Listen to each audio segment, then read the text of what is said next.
What is it? What is it? What is it? What is it? What is it? What is it? What is it? What is it? What is it? What it is that this it is what it is. What is this? What is this? What is this? This is what it is. This is what is this? This is the zest. This is the zest. This is the zest. Guys, here's the zest. This is the zest. See, I knew there was a word for it. I knew there was a word for it. So I've been thinking about it, and it started off with Billie Eilish, nonetheless, when she called out Elon Musk on Twitter for his nincompoopery. Now, let's take analogies around all that. First off, Billie Eilish, Elon Musk's not the first trillionaire. You donating your little fortune to a charity organization for climate change, the $11.9 million that you gave away, good job on giving it away. That's exactly what you did. You gave it away. You gave your wealth away. You don't even know what is going to happen with that money. You're not guaranteed. You don't even know. There's nothing for sure. So you just pretty much took money and flushed it down the toilet while trying to be a good egoistic person. So your own ego made you even more egoistic. So let's not get deeper into that, but I'll close that caption real quick. So why didn't you attack Bill Gates? Why didn't you attack the owner of Coca-Cola? Why didn't you attack the board of that? Why didn't you attack the Louis Vuitton? Why didn't you attack any of the fashion industry? Why didn't you attack anybody else? Why didn't you attack Jeff Bezos, the runner-up to Elon Musk? Now, shit. Fucking stupid ass shit, man.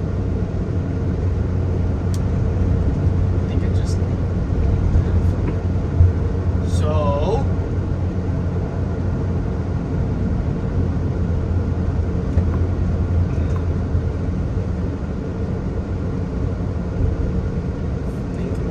Yeah, let's go. Come on. Pick up the pace. Go, go, go. Oh, you're on your phone. You're on your phone. On your phone. Unbelievable. Unbelievable on your phone. All right.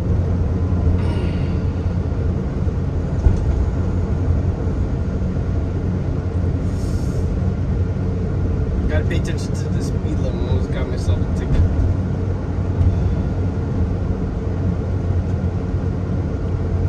So what makes me come to think is that Elon Musk did something more radical than he's usually doing things, and it finally captured some celebrity. On a personal level, that she then goes ahead, makes a rant on Twitter to then donate, I don't know, an eighth of her fortune. I don't know how much it was. 11.9 million. What's her net worth? Like 200 million? So, there's that look. And then I came to think about it, and I was like, well, you know, she could have made her own charitable foundation with, you know, $500,000 and then donated the rest into funding her own charity, making sure that the actual project gets done. But, you know, she just shows she's bought out like everyone else. She can't think on her own feet. She just did what everyone else would do, you know. But she's trying to make a statement. So in her own most intellectual, financially irresponsible way, she did make a point. You know, I am talking about it. So not all is lost, you know. But moving forward, you know, it's like, what's the point? What's the point of all this? You know, like, what is it? Like, what is this?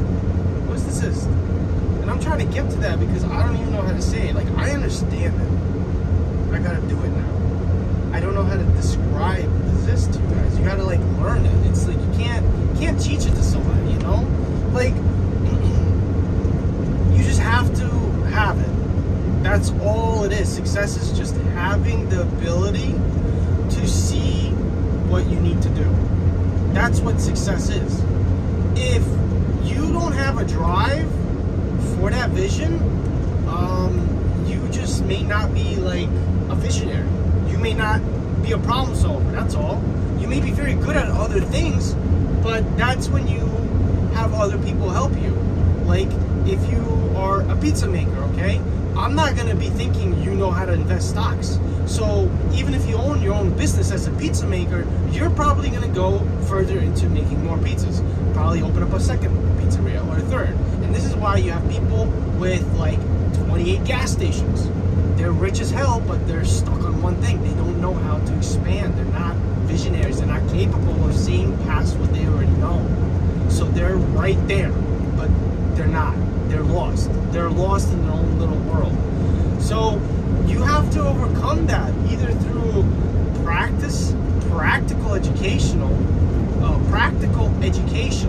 like, you know, like physically doing and learning from mistakes, like problem solving on your own, figuring out like, when I change my tire, let me not leave the wrench 20 feet away when I have to go, you know, make your tools lined up next to you, make sure everything's orderly, find out a spot. Oh, next time I'm going to do the tire change, I'm going to bring a little container for the bolts because they run away on the steep driveway I have. See, those are the learning lessons. So the next time you're coming to do something, it's going to take you less time, or you're going to be more proficient about it, and then you can do it for a business.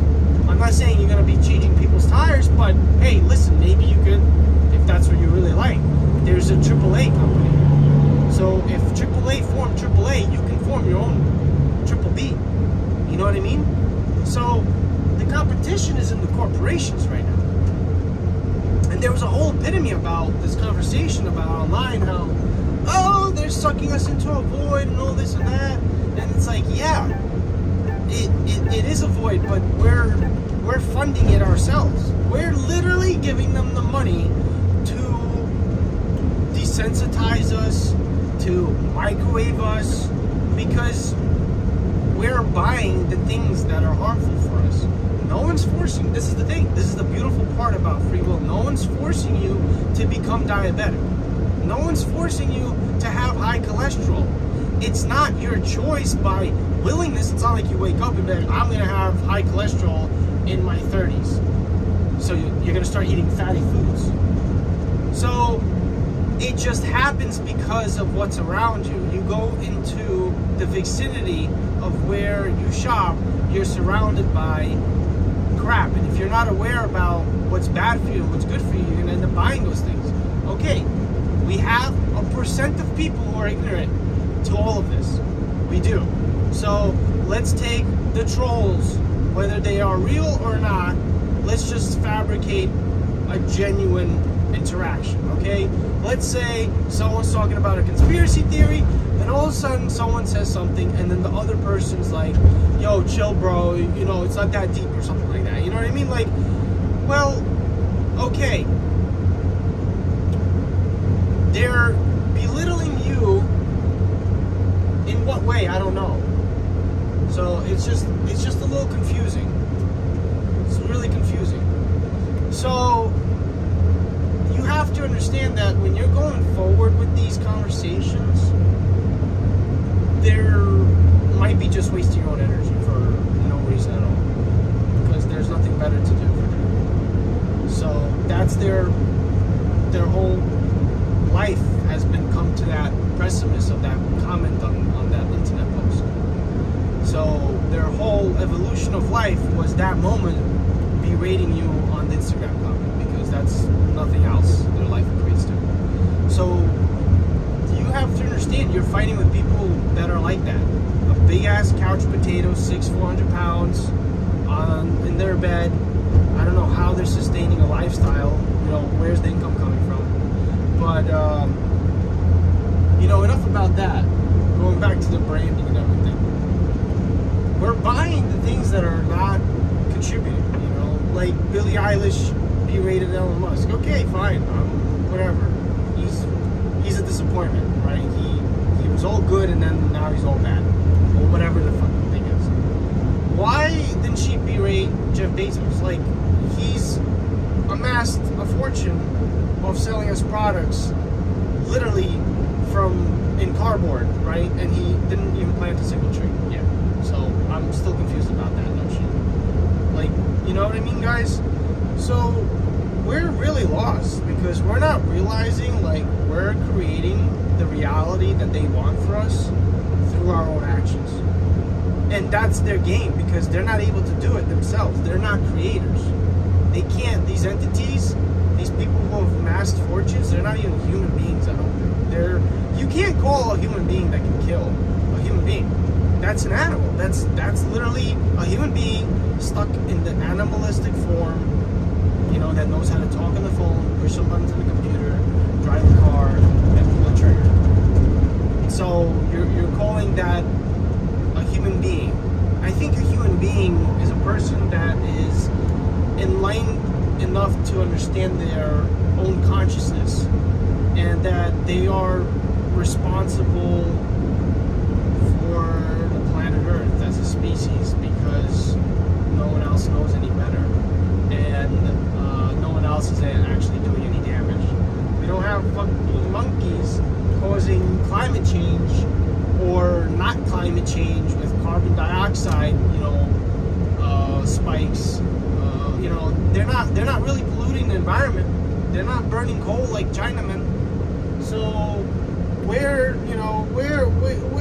are we at the responsibility level? Because there is none. We're not responsible at all. We're letting everyone do whatever they want, and everyone's going to suffer the consequences of everyone's actions, including our own. We don't have to do what we do, but we do. We're like, oh, well, they're doing it, why not me? You know, you can turn your car off when you go park. You don't have to sit it running. But, you know, people still have their trucks idling in this New York City where you can get $1,000 fine and the guy that reports you can get like $50-200. So there's literally a whole economy about people on bicycles recording trucks for over a minute or 3 minutes and getting paid. And they do like 3 or 4 trips through the day and they get like 10, 14 trucks or even more and they get paid a commission. So that's the world we live in right now. We have taxpayers' money going to normal people who are reporting trucks idling in New York City. Like that's the level of competency. Why do we need to have a third person help us do the job of the first person? I don't get that. That's where I'm at. What are you waiting for? Like, what are you waiting for? To start life in the next life? Because it makes no sense. Like, people talk about heaven and hell and all this and that, and oh, you need to be good to get into heaven and all this. So then why aren't you being good? Because there is no heaven and hell. These people really know what's up. There is no heaven and hell. The heaven and hell is right here on Earth. You're experiencing it. You can create this planet into a beautiful heaven. Everyone can have food. Like Billie Eilish said, with like $70 million, he could like feed everyone in Africa or something like that. You know, that's how stupid the money is.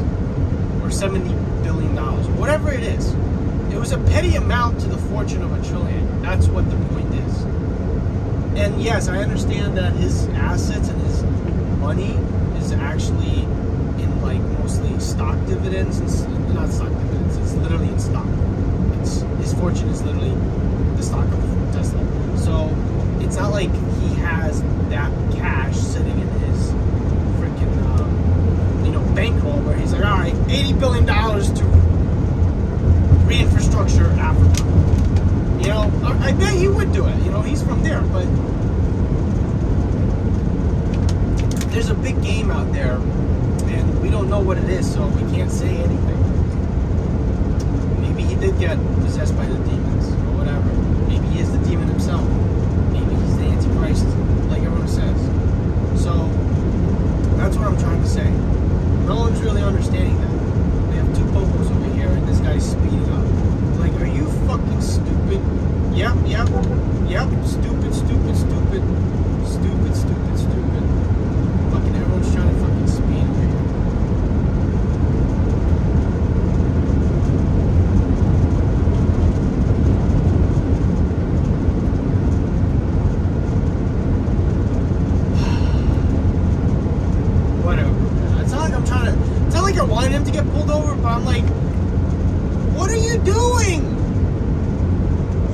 doing? Like, what are you doing? This guy just looked at me like, what is he doing?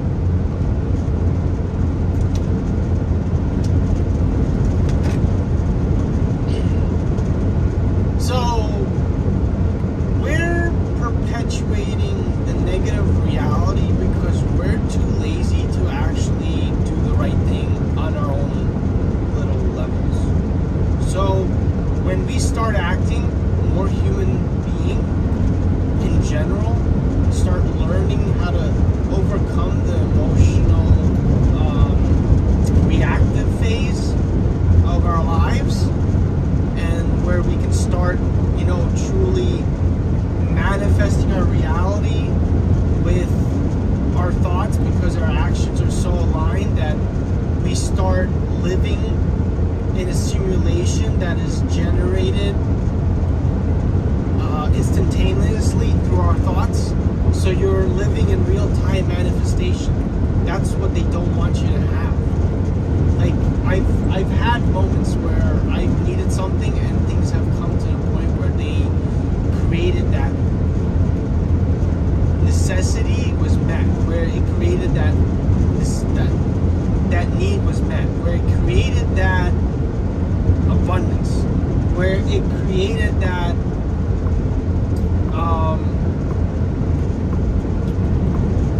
I wanted to say it with creation, but it seems like it's losing.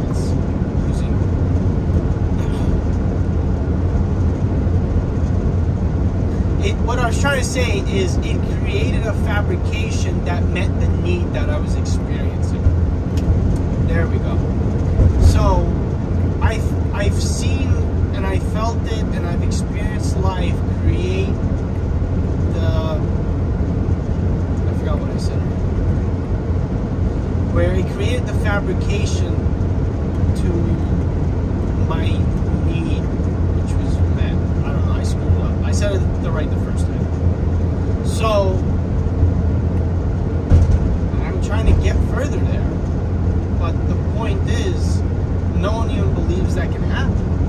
No one even understands that this is not a real world. Like, it's physical, but it's not at the same time. And that's the beautiful part about it. So, we're lost internally. And then we reach outside and complain and gasp when things happen externally to us. And we act dumbfounded and really confused. And, you know, why should life reward you with a job promotion if you're throwing cigarettes out the car window when you're driving home on the highway? Just why? Answer that question. Think about it. Think about it. Why should life reward you for your incompetency in other areas with a position in your job, with an increased salary? You're not competent enough to do due diligence in other areas of your life, so why would you be able to do more due diligence in your profession? You have to be a wholesome person to go further in any direction, because then you'll be met with resistance. There's your prayers. Your actions are your prayers into accumulating a reality that will not fight you, that will not resist you. You've done every single deed to the T, to the I, crossed it, doubled it, so there's no imperfection, so that when you do open up a business, there's nothing toxic about it. You're not experiencing resistance. You're not experiencing trolls. People are coming, because things can happen where it's out of your control, and then your reality is fluctuating between what you're thinking and what you're experiencing, and then you're living, you're experiencing, thinking you're living the experience, but you're actually thinking the experience of your living. So you're in your loop. You see? You're in your loop. You're creating your own reality out of the existence you're experiencing, without realizing that you just have to stop that transcendence. And this is why, you know, I like running, because it's like, oh, why are you running? You're so stupid. How are you going? Well, you know, technically you are running from your past. Technically you are running from your past. And the more you run each day, the further you're getting away, because you're literally flipping timelines. The further you go in each run, you're creating a stronger gap between your timeline and a new timeline, or a new dimensional existence. So you're transcending yourself through a higher vibration the longer you run. No one realizes that. Physical activity is the same thing. Like one more rep is pushing you further away from your previous self. So it's all good. That's a compounding manifestation. That's a vibrational compoundness. When you eat Snickers and all that, you're creating a deficit.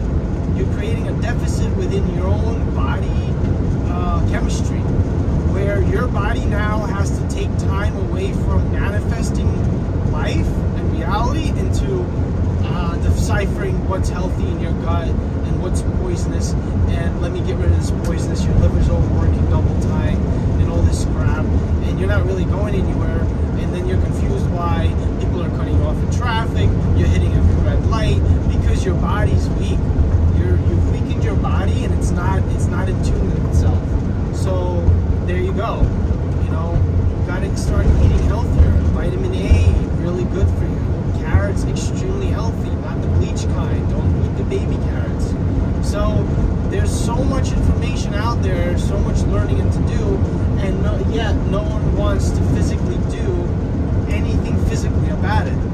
Everyone wants to sit behind, complain, and do their thing without realizing what they're doing. If we could all just take the time and harness our potentiality, we could be extremely successful in getting rid of the entities that are poisoning, polluting, and destroying our world. If no one watched the news, like Fox News and stuff, there'd be no fake news from Fox and CNN. There'd be no networks, okay? If no one bought, like, corporate company products, Bounty, Coca-Cola, their infrastructure is so deep and intricate that they've invested everything into it, that they're so big that they cannot go a day without sales. So if you had a day of nothing, no sales of Coca-Cola products, no Fanta, no nothing, investors would be shocked. The prices of stock would go down immediately.